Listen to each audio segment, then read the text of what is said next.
abatoza bombi twabakiriye aba Darkonovic w'ikipe ya APR ndetse na Robertinho ndetse kandi n'abakinnyi y'abakapiteni wa Rayon Sport Kevin, ariko Darkonovic we yazanye Niyibizi Ramadan yatubwiye ko yifuza ko nawe avugisha itangazamakuru ngo yizera ko azi kuvuga byinshi yavuga, ndetse ko ari umukinnyi mwiza cyane uri mu mutima wa filozofi y'imikinire muri iyi minsi. Murabizi ko arimo gukina hagati mu kibuga ari ruhande rwa Tadeo Rwanga ndetse na Muhammadu Lamineba. Batubwiye iki rero nihuta amagambo make muraza kubona muri interviews wenda iziri mu ndimi z'amahanga mudashobora kumva, ari nka Robertinho uvanga igifaransa n'icyongereza na Darkonovic uvuga icyongereza amira amagambo ku buryo sometimes mutabasha kumwumva.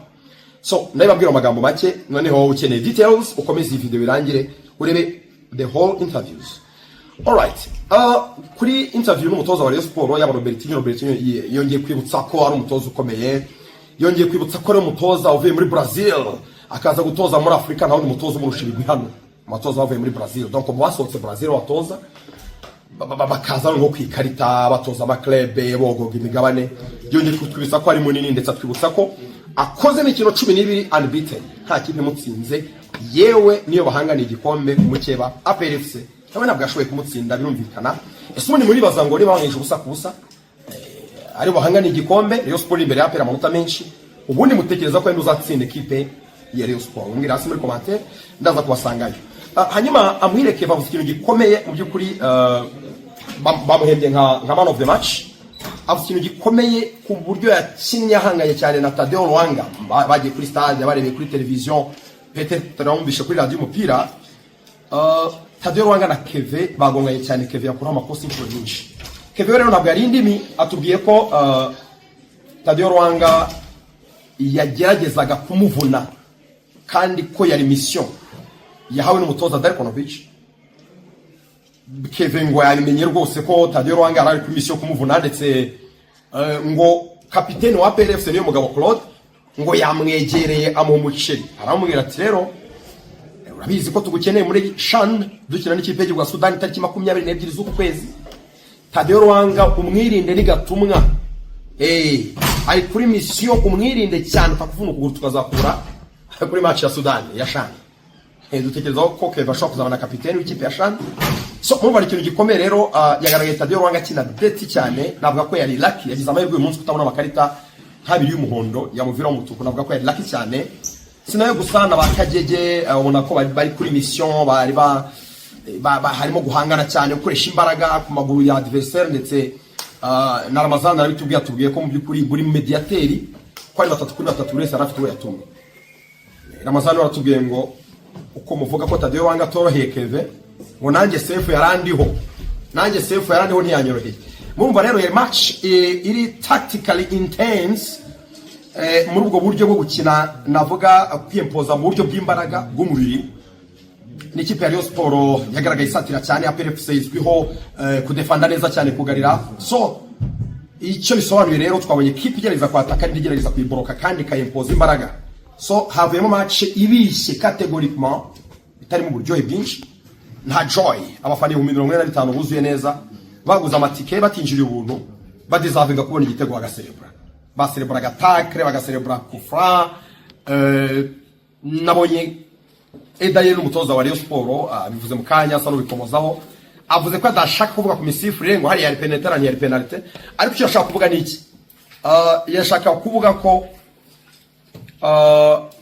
hari ibyo atishimiye mu misifurire, kakufra atanzwe mu minota ya nyuma imbere zamu rya APR, baburanaga ko yakaba ari penalty. Mu byukuri ubwo turaza gusubira muri footages turebe niba koko yari penalty cyangwa se niba itari penalty. So ubwo turaza kubireba, murebe muri interview ziraryoshe cyane, ndetse munarebe some moments. Ubundi nkomeza kubashimira cyane, mwarakoze kuza 100 kuri YouTube, 100 byamaze kurenga, 102 hafi 103. So we are closing, we are doing well. Nubwo abantu wenda badufitiye ishyari ntawamenya, abantu bagaragaza ko badufitiye agashari, no I'm joking, ariko vraiment mwarakoze quand même. Shene y'imikino ivuga sport gusa, itakora comedy, itakora umuziki, idasesengura showbiz, kagira abantu 100 bikanarenga, ukabona vraiment we are flying. Twatanya naho tubwira reaction yawe kuri uyu mukino, ubonye inota rimwe derby, muracyari ubonye urutonde, ni inota mwishimira cyangwa mubabaye ko muza mbere ndashima Imana ko twashikiraniza match none mugize imvune twari twateguye match ishaka gutsinda ariko ntibashingiye nuko twabyifuzaga bashobora kubona inota rimwe navuga ko atari rimwe kuko uwo duhanganye turacyafite amanota menshi imbere ye bakubwanira bishimishije ariko turashimira ko twabashije kuribona.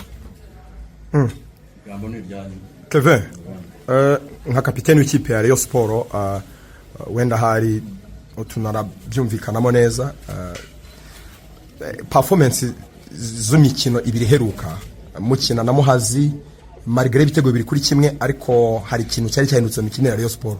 Wabonaga vraiment umupira utagenda mu buryo bwo gusatira, harimo guhuzagurika hagati mu kibuga, n'uyu munsi byagaragaye. Nicyo utekereza kiri guhinduka? Harimo umunaniro se, ni garuka rya Sefu Saraho bihuriye, gira ikintu bivugaho wirekuye? Ari igihe match zose ntabwo zisa, yitegura match bikanga, yitegura match nako byifuza. Ako bwanjye ari mu cyambere nabwo karimo kafati y'ingene kaburamo kuko abakinnyi benshi muri twebwe bakina match nyinshi zitandukanye. Ako bwanjye performance yabo ya Muhazi yabo y'uyu munsi ntabwo ari nziza ngo tubyifuza, kuko nabivuze tugitangira agitegura ibikanga kuko umubiri sisi icyuma regiye ugeraho kananirwa. Tubona ko ibyo twashirwa n'ibyo cyane ko tudatsinzwe gacyari unbeaten match 12. Ako bwanjye ibyo ndahagije gatumize duhatane turi imbere gusa bonyaga ko ari gikuba cyacitse ngo twanje na APR. Hanyuma Kevin, nta gikuba cyacitse ko mwanganyije na APR ariko mwari maze iminsi mwitwara neza. Uyu munsi twavuga ko nyirizina n'iki cyabuze kugira ngo muve mu kibuga nta gitego nziza? Numvise muvuga ngo kuba performance ariko ngo bwanjye APR kintu first half cyane second half, so bakubwanjye nuko niko derby niyo wategenze no tsinda, so bakubwanjye twese ari 50-50 no bitagenze neza. Bakubwanjye nabo twishimiye resultat twabonye, ariko bibashimye ko nota rimwe muri football nabyo baryishimira. Bakubwanjye ko ntacyo twigeze twari. Kevin, ntekereza ko ari ubwa mbere hari, niba ntibeshye bu nkosore nibesha, ntekereza ko ari ubwa mbere wakinira imbere y'abafana benshi, abafana 45 kuri uriya rusaku ziriya vuvuzera, nk'abakinnyi tubwira imba mutima zawe na message ku bafana nabashimire ko batumye n'akanyenyeri kaboneka muri Rayon Sport. Gira icyo bivugaho. Rayon Sport nagishonje dufite president amafaranga, ntajya cy'amafaranga dufite kuko narebye mu makipe yose dufata privilege y'amakipe yose. Navuga ko ndacyoza amafaranga dufite champion, navuga ndashimira abafana ko babashije kwitabira match, yani by'agaciro ibyiza baza buri match bakaza kuza stade kuko bakubanya ku mupira. Nabako byinshi ugomba guhinduka aba mu kimire yaba mu kipe yaba mu bategura champion kuko ari byinshi bitagenda neza, so kugira ngo abafana bakomeze kuza ko sadari benshi ko byinshi ugomba guhinduka tuba professional kugira ngo bakomeze kubona ibyishimo. Hanyuma Kevin, tubwirewe ku giti cyawe noneho twabonye bato navuga ko itari yoroshye hagati yawe na Rwanga, byari bimeze bite? Yatagetse Rwanga yo kumva mu misi yo kumva kugira ngo mvemo nyine byacamo abakinnyi bakura ko nyine iyo mu kibuga bunini bari intambara, so ugomba kwatana. Ni inshuti yanjye ku mukibana afite ubukiri wa burimo sanzwe ko Claude ubwe yanjye kirambira ngo birinde turagukeneye muri Chami atakuvuna. Uwo ni umukira ariko kuko urumva dufite match kuri 22 kandi aranyimishye kapiteni wabo, so kuba kiri match ikomeye bivuze ko atagomba kumbwira ko bimeze, so bakubwanjye ufite byiza kandi bize mu kibuga ko Claude itazije 100% ubwo yabimbye itazije 100%. Nanjye menye ko byirinda kugira ngo naza kuboneka, bakubwanjye ko ndamushimira kandi iriya man of the match se baguhaye, utekereza ko ari wowe uri buyitange?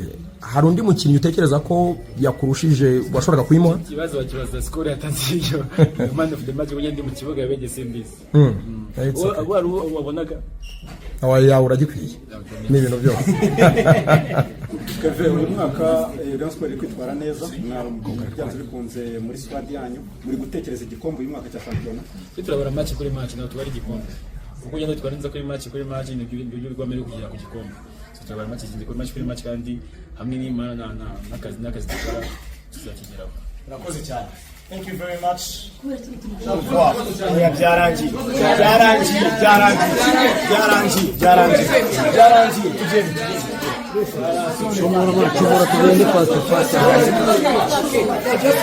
On peut commencer par votre réaction après nul. On peut appeler ça un point perdu, 2 points perdus ou 1 point gagné. Alors, je crois, je vous donne félicitations à tous nos joueurs parce qu'il était un très grand match aujourd'hui. Le deuxième temps, je fais jouer beaucoup de jeux offensifs. ça a été super. On a mérité même la victoire du deuxième mi-temps parce qu'on a créé beaucoup d'opportunités avec des triangulations, overlapping. Ça, c'est très important. Moi, je ne travaille pas pour moi, je travaille pour le foot de Rwanda. Je crois qu'une bonne performance de notre joueur, d'une équipe comme Rayon, une grande équipe comme Rayon, c'est-à-dire que tout le monde doit voir la qualité du jeu qu'ils ont ici en Rwanda. Derby, mais la vérité, moi je n'aime pas parler de choses qui se passent, si c'était penalty ou c'est pas penalty, c'est faute, c'est pas mon style. Je respecte tout le monde, mais on a mérité la victoire. Pour tout ce qu'on a fait au deuxième mi-temps. Le premier mi-temps était un match équilibré pour le côté tactique. On a priorisé jouer, par exemple, with good compactness in middle field. Par exemple, on a réduit les espaces pour l'équipe adverse. N'ont pas réussi. Ok? Il n'est pas joué dans notre camp. Ça a été positif. Le premier mi-temps, je crois qu'il était juste. Le score de 0-0 le premier mi-temps, à cause de ça, parce que le premier mi-temps était un match très qu'on a priorisé le côté tactique. Le deuxième mi-temps, le Rayon a utilisé tout le jeu offensif qu'ils ont arrivé aujourd'hui pour nous aider. Et à partir de ce moment-là, on a commencé à gagner le duel, on a commencé à jouer avec 3-4 jeux offensifs dans le campo adversaire. Il y a de corner, il y a de balle arrêtée, il y a de frappe. Então, c'est pour ça que je dis, pour moi, félicitations même pour notre opponente, parce que c'est une grande équipe, on ne peut pas oublier ça. Mais le Rayon est en train de montrer à tout le monde qu'il est prêt pour être champion. On prépare ça. Après chaque match, na tête de mon assistant e no do jogo, nós somos lá para preparar uma equipe ofensiva. Uma equipe que joue pour marquer le but, que joue pour ultrapasser o sistema defensivo adversário. Então, à partir de certo moment, bien sûr qu'on a mérité la victoire pour moi, à cause du deuxième temps. Mais, je dis, bravo à tout le monde, à mon opponente, et la chose plus importante, tu regardes, pour Rwanda, Kigali, beaucoup de supporters, c'est ça, c'est pour ça que nós somos ici, pour travailler pour le foot de Rwanda. Il faut répéter de grands spectacles comme ça. Il y a beaucoup de gens qui arrivent ici, qui habitent là-bas à la frontière, très loin, parce qu'ils aiment le foot, aiment le Rayon, aiment notre opponente, aiment d'autres équipes. C'est ça que nous sommes en train de préparer. Et la vérité, je dis merci à tout le monde joueur, à mon capitaine Cavan, qui c'est un élément clé. Pour moi, ça fait longtemps. Il déjà travaillé avec moi 5 ans avant. Hein? Et aujourd'hui, il continue le même. Ok? Avec la personnalité. Chaque entraînement, il est là. Et tu peux voir l'équipe du Rayon. Après l'arrivée de Robertino et le staff technique. Regarde l'éducation du joueur, la disciplina do jogo, il n'y a aucun problème pour l'entraînement. Au jour du match, tout le monde accepte, sont capables de nous aider. C'est pour ça que je dis, je ne suis pas content à 100%, comme je dis, parce qu'on a mérité la victoire du deuxième mi-temps. Mais je suis content pour la performance de notre joueur, du joueur de Rwanda, et un grand spectacle pour tout le monde voir la qualité d'un derby ici en Rwanda. Coach, if you don't mind, I will ask in English. You may be proud of yourself for 1 point against a very, very tough opponent. And perhaps the 12 games unbeaten run is incredible. But today was one of your poorest performances this season. What's the message to the boys, to the fans? It was unarguably one of the worst performances. You have a message? Listen. Today, you spoke to me. 1 point. 1 point, 3 points, 3 points.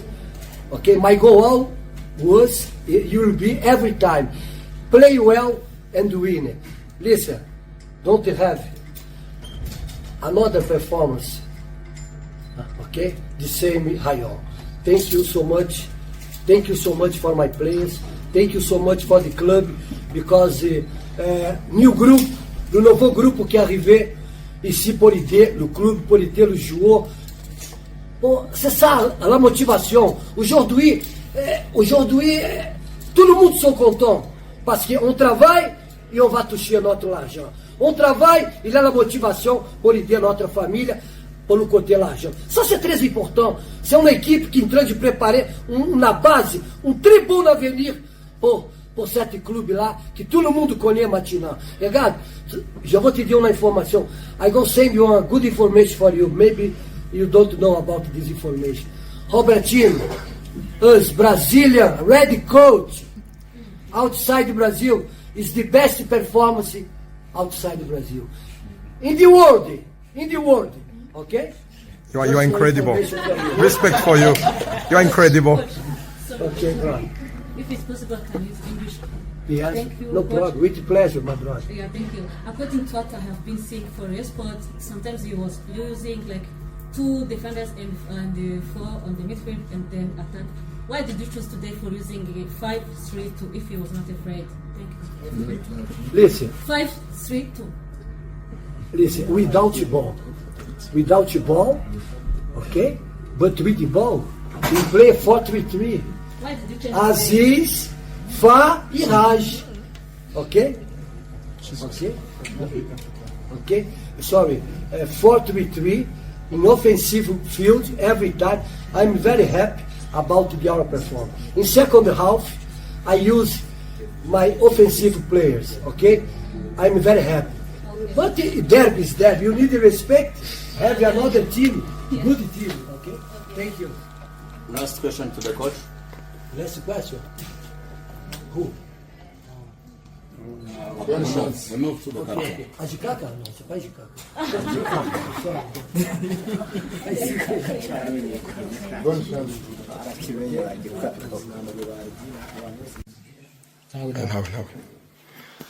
Coach, 1 point away in a rescheduled match like this, a national derby, the biggest game in this country. How satisfied are you with the result and the performance? First, if I can, first of all, to congratulate to my players, because I'm very happy about them and about their approach to this game. They will, and at the end, what they show, of course, that we miss some small details, but first, congratulations for them. And second, about your question, I don't share this is away or home match for me. It's a match in Kigali in Amahoro Stadium. We already play here big matches in front of full stadium against big names. The same today we had in front of us Rayon. Of course, biggest match in Rwanda and the biggest derby in Rwanda. We prepare ourselves. We didn't talk. It's away or home, like you asked. Just let's say we play 0-0. We continue to go forward. Following matches to win rest of first round and to come much more here to Rayon, and you know, as you know, that they had a lot of also in front of them a lot of difficult matches, right? Kigali, sorry, Police, and you know, we pass those matches, and now I'm very happy because my players are with me in the last 2 weeks, and finally you can recognize, especially from his role, how he start to play after comeback and after good work, and how he increased his performance. Let's say we're going forward and we're looking for next match. Coach, it was mentioned by one Rayon sports player, and it's being rumored outside. Tadeo Rwanga was everywhere, tackling everybody. Did you really send him on a mission, like to neutralize Muhire Keve's bowling skills? Yes, but can I ask you? Yes? What's the problem about tackling? There's no problem. I'm just asking. I don't ask you that. Was it a special mission? Generally, what's the problem about tackling?